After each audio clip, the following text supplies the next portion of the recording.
Q7 நேயர்கள் அனைவரையும் நிகழ்ச்சிக்குள் வரவேற்கிறோம். பீகார் தேர்தல் முடிவுகள் இன்னைக்கு வெளியாக இருக்கிற நிலையில் அது குறித்த பல தகவல்களை நம்மோடு பகிர்ந்து கொள்வதற்காக நம்மோடு இணைகிறார் ஊடகவியலாளர் இஸ்மாயில் அவர்களை நிகழ்ச்சிக்குள் வரவேற்கலாம். பீகார் தேர்தல் முடிவுகள் வெளிவந்து கொண்டிருக்கிறத பார்க்க முடியுது.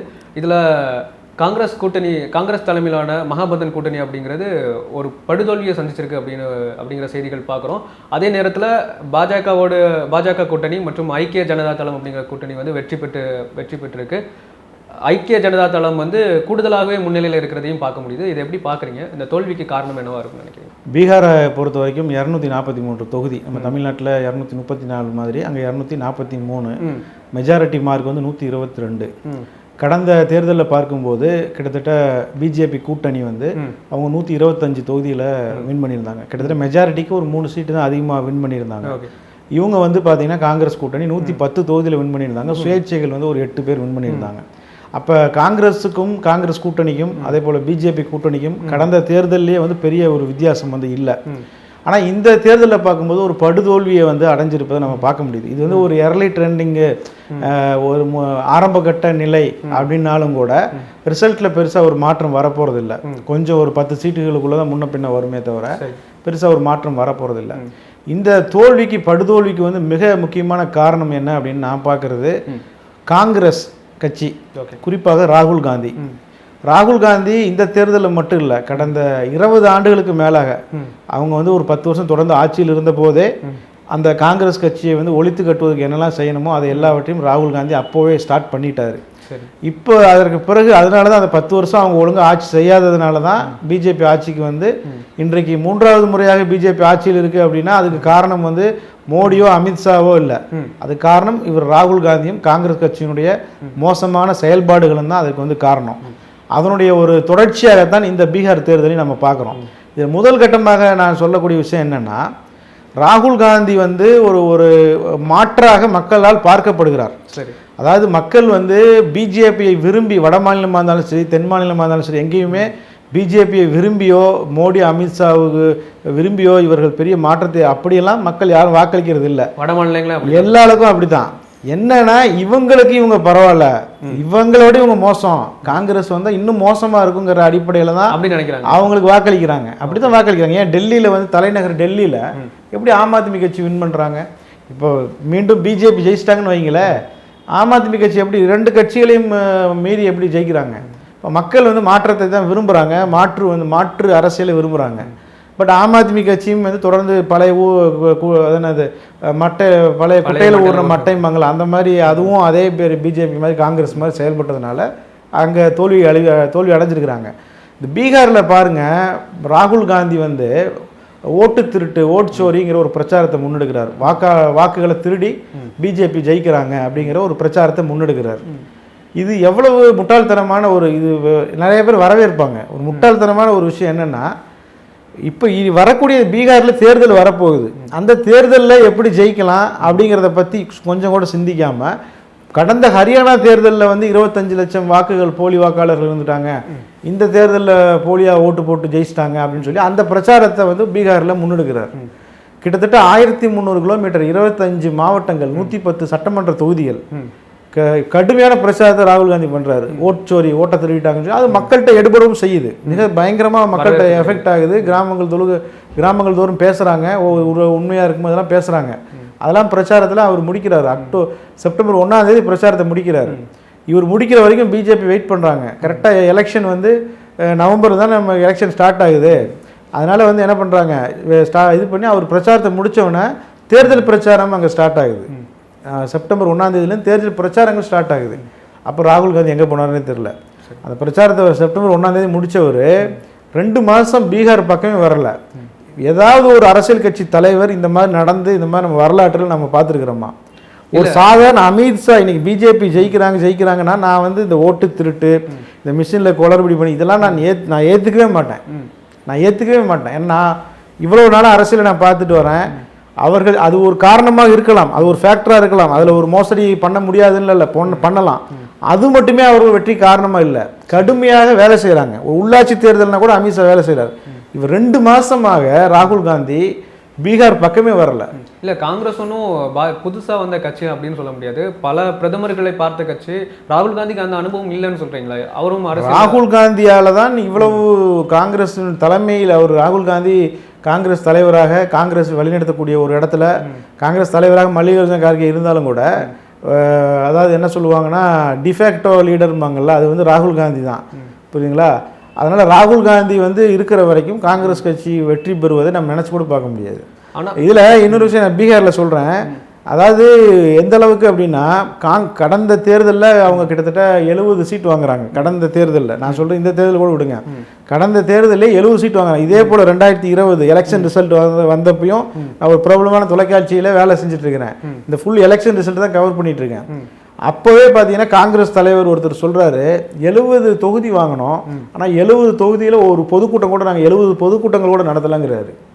அப்போ அவ்வளவு மோசமான ஒரு பிரச்சார யுக்தி, அவ்வளவு மக்களை வாக்காளர்களை எப்படி கவர்வது, அந்த மாதிரியான எந்த விதமான ஒரு இதுவும் கிடையாது. இந்த செயல்பாடுகள் தான் காங்கிரஸுக்கு காரணம். இப்போ பாருங்க, இப்போ திரும்பவும் 61 தொகுதிகளை வாங்கி திரும்பவும் 10 இடங்கள்ல தான் ஜெயிக்கிறாங்க.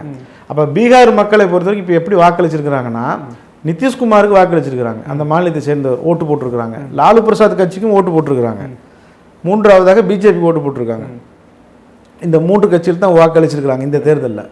இவங்க நேஷனல் பார்ட்டி காங்கிரஸை வந்து முழுமையாக புறக்கணிச்சு, காங்கிரஸ் கொடுத்த சீட்டு தான் ஈஸியாக இன்றைக்கி பிஜேபி இன்றைக்கி கிட்டத்தட்ட இப்போ நம்ம லீடு பார்க்கும்போது கிட்டத்தட்ட 190 இடத்துக்கு மேலே பிஜேபி கூட்டணி லீடு இருக்கிறாங்கன்னா அதில் 50 சீட் அப்படியே யாருக்கு போயிருக்கு, காங்கிரஸோட சீட்டுகள் அப்படியே போயிருக்கு. அதுக்கு போய் இடதுசாரி கட்சிகளுக்கு நிறைய சீட் கொடுத்துருவாங்க, அதெல்லாம் வந்து அப்படியே போயிருக்கு. அப்போ என்னென்னா தமிழ்நாட்டிலையும் இதே தான் காங்கிரஸ் பண்ணுவாங்க. எங்களுக்கு வந்து திமுக, நாங்கள் காமராஜர் ஆட்சி அமைக்கிறோம், என்ன உனக்கு கட்டமைப்பு இருக்குது, இங்கே ஒரு மண்ணாங்கட்டையும் கிடையாது. கன்னியாகுமரி, திருநெல்வேலி இந்த 2 மாவட்டங்களை தவிர்த்துட்டு அங்கே கொஞ்சம் திருப்பூர், கோயம்புத்தூர் தவிர்த்துட்டு உங்களுக்கு என்ன கட்டமைப்பு இருக்குது? ஒரு கட்டமைப்பு இல்லை. இங்கேயும் அதே வேலையை தான் பார்ப்பாங்க, அதிகமான சீட்டுகளை வாங்கி அப்படியே காவு கொடுத்துட்டு வர்றது. அதை தான் வந்து பீகார்லேயும் பண்ணியிருக்கிறாங்க. பீகாரில் கூடுதலான இடங்களில் வந்து இதே ராஷ்ட்ரிய ஜனதா தளமே நின்று இருந்து இவங்களுக்கு ஒரு 20 சீட் கொடுத்துருந்தாங்கன்னா இன்றைக்கு அந்த கூடுதல் இடங்கள்ல அவங்க ஜெயிப்பதற்கான வாய்ப்புகள் இருக்குது. இரண்டாவதாக வந்து பல குளறுபடிகள் அங்கே. ஒரு பக்கம் ராகுல் காந்தி பிரச்சாரத்துக்கே வரல. எந்த அளவுக்குன்னா மக்கள் வந்து கேள்வி கணைகளால் துளைத்து எடுத்துருக்கிறாங்க காங்கிரஸ் பிரச்சாரத்தில் தானே இருந்தார். தேஜஸ்வி யாதவ் பிரச்சாரத்தில் இருந்தார், நிதிஷ்குமாரும் பிரச்சாரத்தில் இருந்தார், மோடியும் பிரச்சாரத்தில் இருந்தார், அமித்ஷாவும் பிரச்சாரத்தில் இருந்தார். வெறும் தேஜஸ்வி யாதவால் மட்டும் எப்படி இவ்வளோ பேர் எதிர்கொள்ள முடியும்? ஒரு நேஷனல் லீடர் அப்படின்னு சொல்லக்கூடிய ராகுல் காந்தியோ சோனியா காந்தியோ மல்லிகா எத்தனை நாள் பிரச்சாரம் பண்ணாங்க? ஒரு பிரச்சாரமும் அவங்க செய்யலை. அந்த தேஜஸ்வி யாதவோடைய பிரச்சாரத்தினால தான் இன்றைக்கு இவங்க அந்த ஒரு 60-70 சீட் இன்றைக்கி வராங்கன்னா அது அவருடைய பிரச்சாரம், அந்த கட்சிக்கு இருந்த செல்வாக்கு. காங்கிரஸ் அதாவது மக்கள் எப்படின்னா வெறுத்து போய் ஓட்டு போட்டிருக்கான். காங்கிரஸ் வந்து மீண்டும் ஏமாற்றிருக்கு. ராகுல் காந்தி பிரச்சாரத்துக்கு 2 மாதமாக பிரச்சாரத்துக்கு வரலங்க. மக்கள்லாம் வந்து என்னங்க ஆச்சு ராகுல் காந்திக்கு, ஏன் எலெக்ஷனுக்கு முன்னாடி வந்தார், இப்போ ஏங்க வரமாட்டேங்கிறாரு? ஒரு பக்கம் மோடி மட்டுமே 4-5 கூட்டங்களில் பங்கேற்கிறார். மோடி ஒரு பிரதமர், பல நாடுகளுக்கு டெல்லியில் குண்டு வெடிச்சப்ப கூட அவர் பூட்டானுக்கு போயிட்டார். அந்த அளவுக்கு அவர் சுற்றுப்பயணத்தில் இருக்கக்கூடிய ஒருத்தர். அவரே 5 முறை வந்திருக்கிறார் பீகாருக்கு. அமித்ஷா வந்திருக்கிறாரு. ஆனால் ராகுல் காந்தி வரலை. இல்லை, அரசியல் கூட்டங்களில் பங்கேற்கிறது மட்டும், பிரச்சாரத்தில் பங்கேற்கிறது மட்டும் ஒரு எலெக்ஷனோட வெற்றிக்கு போதுமானதுன்னு நினைக்கிறீங்களா? பொதுவாக வந்து அரசியல் வந்துட்டா மட்டும் பிரச்சாரத்துக்கு வந்துடுவாங்க, மக்களை சந்திக்க வந்துடுவாங்கன்னு சொல்லி ஒரு கேள்வி வரும். இப்போ அவர் வரல அப்படின்னு சொல்கிறது ஒரு குற்றச்சாட்டில் சொல்கிறீங்க. இதை எப்படி வந்து புரிஞ்சுக்கிறது? ஃபஸ்ட்டு இது எப்படி இருக்குன்னா, கல்யாணத்தப்போ பொண்ணு மாப்பிள்ளை கண்டிப்பாக வரணுமான்னு கேட்குற மாதிரி இருக்குது. சரி, புரியுதுங்களா? தேர்தல் டேட் அனௌன்ஸ் பண்ணிட்டாங்கன்னாவே தேர்தல் பிரச்சாரம் ஸ்டார்ட் ஆயிரும். தேர்தல் பிரச்சாரம் தான் ஒரு கட்சியினுடைய வெற்றி தோல்வியை தீர்மானிப்பதில் 50-60% தேர்தல் பிரச்சாரம் தான் பங்கு வகிக்கும். பிரச்சாரமே செய்யாமல் எப்படிங்க ஜெயிக்க முடியும்? நீங்கள் என்ன கொள்கையை சொல்ல போகிறீங்க? முதலமைச்சர் வேட்பாளர் யாருங்கிறதையும் இவங்க பெரிய குளறுபடி பண்ணுறாங்க. தேஜஸ்வி யாதவ் கடைசி நேரத்தில் தான் அறிவிக்கிறாங்க. அப்படி அறிவிச்சதற்கு பிறகாவது ஒழுங்காக பிரச்சாரம் மக்கள் ஒரு கட்டத்தில் என்ன ஆகுதுன்னா, காங்கிரஸ் தொண்டர்கள் வந்து ராகுல் காந்தியினுடைய ஃபோட்டோவை கூட போஸ்டரில் போடாமல் இரிட்டேட்டிவ் செஞ்சிடறாங்க. ஏன்னா போஸ்டரில் போட்டால் மக்கள் திரும்பியும் கேட்குறாங்க. இது பிஜேபியும் ஒரு ட்ரிக்ஸாக யூஸ் பண்ணுறாங்க. பிஜேபியுமே ஒரு ட்ரிக்ஸாக வந்து என்ன பண்ணுறாங்க, ராகுல் வரலன்னு சொல்லி பிரச்சாரத்தை பண்ணும்போது மக்கள் இன்னும் அதிகமாக கேள்வி கேட்குறாங்க, ஏன் ராகுல் வரல? ஏன் அப்போ அவ்வளவு அசட்டை அவங்களுக்கு, அவ்வளவு ஒரு கேர்லெஸ்ஸாக அவங்களுக்கு. அப்போ நீங்கள் ஜெயிச்சா மட்டும் என்ன செஞ்சிட போகிறீங்க? ரெண்டாவது, காங்கிரஸுக்கு ஃபீல்டில் வந்து ஒரு ஒர்க் பண்ணுற ஆள் இருக்காங்களா? கேண்டிடேட்னா கிடையாது. கேண்டிடேட்டை நிறுத்துறதுல 1008 குளறுபடி. நம்ம இப்போ தமிழ்நாட்டில் எப்படியோ பண்ணையார் இருப்பான், ஒவ்வொரு ஊருக்கு ஒரு பண்ணையாக இருப்பான். அவனை யாருக்குமே தெரியாது, அவனுக்கு தெரிஞ்சாலும் எவனும் அவனை மதிக்கவும் மாட்டான், யாருக்கு எந்த நல்லதும் பண்ண மாட்டான், பணம் மட்டும் வச்சுருப்பான். அந்த பண்ணையார்களுக்கு சீட்டு கொடுக்குறது அங்கேயும் அப்படி தான், அதே போல் தான் அங்கேயும் பண்ணியிருக்கிறாங்க. நிறைய காங்கிரஸ் கட்சியாக உழைத்த தொண்டர்களுக்கு நிறைய பேர் சீட்டு கொடுக்காம அது ஒரு பெரிய பிரச்சனையாக இருக்குது. அப்போ ஒட்டு மொத்தத்துக்கு அரசியலுக்கே ஒரு தகுதி இல்லாத ஒரு கட்சி அப்படிங்கிற அந்த நிலையை நோக்கி காங்கிரஸ் வந்து போயிட்டு இருக்கு. அதற்கு ராகுல் காந்தி அதுக்கு உதவிகரமாக இருந்துட்டு வராங்கிறத நான் இந்த இதில் பார்க்குறேன் நான். ஓகே, நீங்கள் சொல்கிறத வச்சு பார்க்கும்போது இப்போ இன்றைக்கி எதிர்கட்சியாக இருக்கிறது அப்படின்னு சொன்னால் காங்கிரஸ் தான். இப்போ காங்கிரஸாலவே பாஜகவை எதிர்த்து வெற்றி பெற முடியல அப்படின்னு சொன்னால் பாஜகவும் மோடி அமித்ஷா இவர்கள் வீழ்த்த முடியாத சக்தியா அப்படிங்கிற ஒரு பெரிய கேள்வி இருக்குல்ல, இதை பற்றி எப்படி நினைக்கிறீங்க? மோடியும் அமித்ஷாவும் வீழ்த்த முடியாத சக்தியெல்லாம் கிடையவே கிடையாது. அவங்க அவங்களுக்கு நிகரான ஒரு ஆள் எதிரி இன்னும் வரவே இல்லை. சரி, புரியுதுங்களா? அதனால் அவங்க தொடர்ந்து வெற்றி பெற்று கொண்டே இருக்கிறாங்க. நீங்கள் சொல்வது மாதிரி அவர்களை வீழ்த்தக்கூடிய வலிமைங்கிறது காங்கிரஸ் கட்சிக்கு மட்டும்தான் இப்போதைக்கு இருக்குது. சரிங்களா? இப்போ நீங்கள் பார்த்தீங்கன்னா கூட ஒருவேளை பிஜேபி தோல்வி அடையுதுன்னு வைங்களேன், தோல்வி அடைந்து காங்கிரஸ் ஜெயிக்குது, ராகுல் காந்தி தலைமையிலான காங்கிரஸ் வெற்றி பெறுதுன்னு வைங்களேன், அதுக்கு காரணம் கூட ராகுல் காந்தி இருக்க மாட்டார்.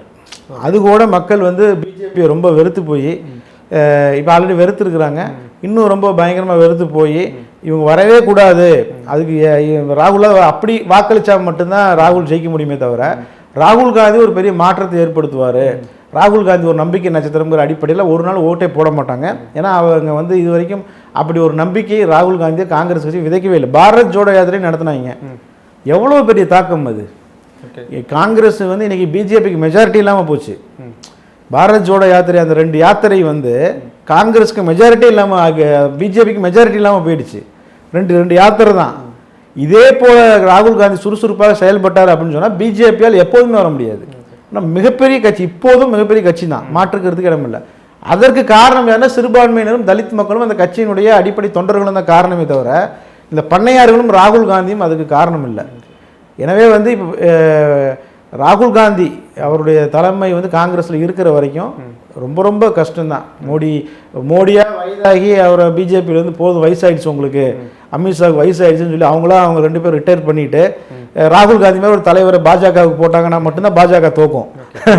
அது வரைக்கும் பாஜக தோக்காது. இல்லை, தொடர்ந்து நீங்கள் ராகுல் காந்தி மேலே தான் அக்யூஷன் பண்ணுறீங்க, குற்றச்சாட்டு வைக்கிறீங்க. ஆனால் காங்கிரஸ் கட்சியினுடைய தலைவர்கள் என்ன சொல்கிறாங்க இந்த எலெக்ஷனுக்கு ரிசல்ட்டுக்கு அப்புறம்னு சொன்னால் இது மக்களுக்கும் தேர்தல் ஆணையத்திற்கும் இடையிலான போட்டி, தேர்தல் ஆணையம் தான் இங்கே தேர்தல் ஆணையம் அவங்க ப்ளேம் பண்ணுறாங்க. இது எப்படி பார்க்குறீங்க? காங்கிரஸ் ஆட்சி 2004லிருந்து 2014 வரைக்கும் 10 வருஷம் நடந்துச்சு. அதற்கு பிறகு 2014 எலெக்ஷனில் காங்கிரஸ் தோல்வி அடைஞ்சிருச்சு. தேர்தல் ஆணையத்தை ஒரு ஆளுங்கட்சி கண்ட்ரோல் பண்ண முடியும் அப்படின்னா நீங்கள் ஏன் கண்ட்ரோல் பண்ணலை? நீங்கள் ஏன் 2014 தோல்வி அடைஞ்சிங்க? நீங்களும் கண்ட்ரோல் பண்ணி ஜெயிக்க வேண்டியதானே? அப்போ ஓட் சோரி அப்படிங்கிறது இல்லை அப்படிங்கிறீங்களா? ஓட் சோரி கீட் சோரியில் இல்லைங்க. அது எல்லா கட்சிகளுமே அந்தந்த மாநிலங்கள், ஒவ்வொரு மாநிலங்களில் ஒவ்வொரு கட்சிகள் கள்ள ஓட்டு போடுறாங்க. ஆளுங்கட்சி எதிர்கட்சி யாருக்கெல்லாம் சாத்தியம் இருக்கோ எல்லாருமே முறைகேடு பண்ணணும்னு தான் நினைக்கிறான். எல்லாருமே காசு கொடுக்குறான், இதில் ஏதாவது மாற்று கருத்து இருக்கா? எல்லாருமே பிரியாணி கொடுக்குறான், எல்லாமே முறைகேடு பண்ணி தான் எலெக்ஷன் ஜெயிக்கணும்னு நினைக்கிறான். அது பிஜேபி மட்டும் அதுக்கு விதிவிலக்கு இல்லை. அவனுக்கு சான்ஸ் கிடைச்சா பண்ணத்தான் செய்வான். நீங்கள் இவ்வளோ நாள் கழிச்சு ஹரியானாவில் தேர்தல் முடிஞ்சு அடுத்த தேர்தல் வரப்போகும்போது இப்போ ஓட் சோரி பண்ணிட்டான் 25,000. அப்போ நீ என்ன தூங்கிட்டா இருந்த? அப்போ என்ன பண்ணிட்டு இருந்த? இவ்வளோ நாளாக என்ன பண்ணிட்டு இருந்த? இதுக்கு பிறகு ஓட்டு திருட்டு நடந்துச்சுன்னு சொல்லி மக்கள் உங்களை இன்னும் புறக்கணிக்க தான் செய்வாங்க. ஏடா உங்கள் கண்ணு முன்னாடி ஜெயிச்சுட்டு இவ்வளோ தூரம் செஞ்சுட்டு இருக்கிறான், நீ வேடிக்கை பார்த்து இப்போ அவன் ஓட்டை திருட்டு அது உங்கள் ஓட்டு போட்டால் மட்டும் காங்கிரஸ் எம்எல்ஏக்கள் எம்பிக்கள் அந்த கட்சியில் இருந்துருவாங்க நீங்கள் நினைக்கிறீங்களா? ஓட்டு கர்நாடகாவில் என்ன நடந்துச்சு, ராஜஸ்தானில் மத்திய பிரதேசத்தில் என்ன நடந்துச்சு? அப்போ கட்சிக்கு ஒரு கட்டுக்கோப்பு கிடையாது, கட்சிக்காக உறுதியாக நிற்கக்கூடியவங்களுக்கு அங்கீகாரம் வழங்குறது கிடையாது, ராகுல் காந்திக்கு ஒரு ஸ்ட்ராட்டஜிங்கிறது ஒன்று கிடையாது. அப்போ இவ்வளவு பலவீனங்களை வச்சுட்டு இவங்களை எப்படி மக்கள் நம்பி எப்படி ஓட்டு போடுவாங்க? இப்போ அதுதான் இவங்களுடைய தோல்விக்கு மிக முக்கியமான காரணமாக இருக்குது. ஓட் சோரியெல்லாம் நடக்கத்தான் செய்யும், அதெல்லாம் நான் இல்லைன்னா சொல்லலை. ஓட்டு திருட்டு எல்லாமே பண்ண தான் செய்வான். நீ யோக்கிய, நான் ரொம்ப யோக்கிய, நான் பண்ண மாட்டேன்னா நீ உட்காந்துருக்க வேண்டியதான், கூப்பிலே உட்கார வேண்டியதான். அவன் பண்ணி ஜெயிச்சுட்டு தான் இருப்பான். மிகப்பெரிய தேசிய கட்சியை நீங்கள் ஒரு யூஸ்லெஸ் பார்ட்டி அப்படிங்கிற மாதிரி நீங்கள் சொல்கிறீங்க. ஆனால் இப்போ கர்நாடகா தெலுங்கானா அப்படிங்கிற மாநிலங்களில் பார்த்தீங்கன்னா காங்கிரஸ் தான் ஆட்சி செய்கிறாங்க. அப்படி இருக்கும்போது அவங்க யூஸ்லெஸ்ஸாக இருந்தால் அந்த மாதிரியான மாநிலங்களில் எப்படி ஆட்சியை பிடிக்க முடியும்? அப்போ அங்கே மக்கள் கோட்டை விட்டாங்கன்னு நினைக்கிறீங்களா? என்ன சொல்ல வரீங்க? அதான் நான் திரும்ப சொல்கிறது என்னென்னா, பிஜேபிக்கு விரும்பிலாம் மக்கள் வாக்களிக்கிறது இல்லை. ஒரு நல்ல மாற்று இருந்தால் மக்கள் வாக்களிச்சிருவாங்க. அந்த 2 மாநிலங்கள்லையும் வந்து இருக்கக்கூடிய காங்கிரஸ் தலைவர்கள், தெலுங்கானாவில் வந்து ரேவந்த் ரெட்டி, அதே மாதிரி கர்நாடகாவில் வந்து சித்தராமையா, டிகே சிவகுமார், இந்த மாதிரி திறமையான தலைவர்கள் இருக்க போய் அந்த மாநிலத்தில் அவங்க ஜெயிக்கிறாங்க. அது ராகுல் காந்தியோட செல்வாக்கால் கிடைக்கக்கூடிய வெற்றியோ இல்லை காங்கிரஸ் கட்சியினுடைய வாக்கு வங்கியால் கிடைக்கக்கூடிய வெற்றியோ இல்லை. காங்கிரஸ் கட்சிக்கு வாக்கு வங்கி இருக்குது, ராகுல் காந்திக்கு ஒரு செல்வாக்கு இருக்குது, பட் அது வந்து தோல்வியை தான் கொண்டு போய் கொடுக்கும். புரியுதுங்களா? 15-20% ஓட்டுகளை வாங்கி தோல்வி அடைஞ்சிருவாங்க. இந்த டிகே சிவகுமார் மாதிரி, சித்தராமையா மாதிரியான தலைவர்கள், ரேவந்த் ரெட்டி மாதிரி இவங்க தான் வியூக வகுப்பாளர்களாக செயல்படுறாங்க. கட்சி ஜெயிக்கணும்னா இதை செஞ்சு ஆகணும். ஒரு ஸ்ட்ராங் லீடராக இருக்கிறாங்க, மக்கள்கிட்ட நம்பிக்கை கொடுக்குறாங்க, கட்சி தொண்டர்கள் மத்தியில் ஒரு நம்பிக்கை கொடுக்கக்கூடியவங்களாக இருக்கிறாங்க. கட்சி தலைமையை வந்து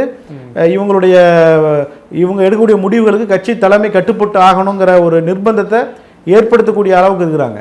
இந்த மாதிரி தலைவர்கள் இருந்தால் காங்கிரஸ் நிச்சயமாக ஜெயிக்கும், அந்த மாதிரி மாநில அளவில் ஜெயிக்கும். பட் தேசிய அளவில் வரும்போது அந்த மாதிரி வந்து ஒரு திறமை மிக்க தலைவர்கள் வந்து தேசிய அளவில் இல்லை. அதுதான் காங்கிரஸ் கட்சிக்கு ஒரு பெரிய பிரச்சனை. குறிப்பாக இந்த ராகுல் காந்தி, சோனியா காந்தி இவங்க குடும்பத்தினர் அந்த கட்சியை கட்டுப்படுத்துறதுனால வேறு யாரும் ஒரு பெரிய ஆலமரத்துக்கு கீழே எந்த செடியும் வளராதுமாங்க. அந்த மாதிரி எந்த தேசிய தலைவரும் வளர முடியல.